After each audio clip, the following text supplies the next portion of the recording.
ஒரு தனி மனிதர் மற்றும் அவர் குடும்பத்துக்கான மருத்துவ காப்பீட்டுத் தொகை குறைஞ்சபட்சம் எவ்வளோ இருக்கணும்? 5 லட்சமா, 10 லட்சமா, இல்லை அதுக்கும் மேலேயா? ராகவனுக்கு வயசு 30. அவர் குடும்பத்தின் மற்ற உறுப்பினர்கள் அவருடைய மனைவி மற்றும் 2 சிறார்கள். ராகவனுக்கு அவர் வேலை செய்யும் நிறுவனத்திலிருந்து மருத்துவ காப்பீடு உண்டு. ஃபேமிலி ஃப்ளோட்டர் திட்டம். காப்பீட்டுத் தொகை 5 லட்சம். 5 லட்சம் போருமா சார்? கண்டிப்பா போராது.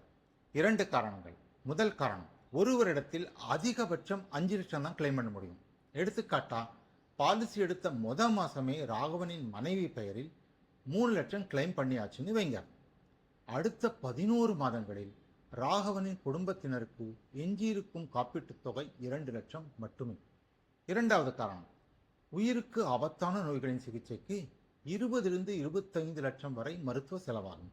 ஸோ ராகவன் 15 அல்லது 20 லட்சத்துக்கான ஒரு டாப் அப் காப்பீட்டை வாங்குவது அவசியம்.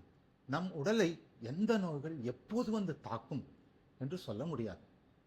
போதுமான மருத்துவ காப்பீட்டை வைத்திருத்தல் நம்மையும் நம் குடும்பத்தையும் பாதுகாக்கும்.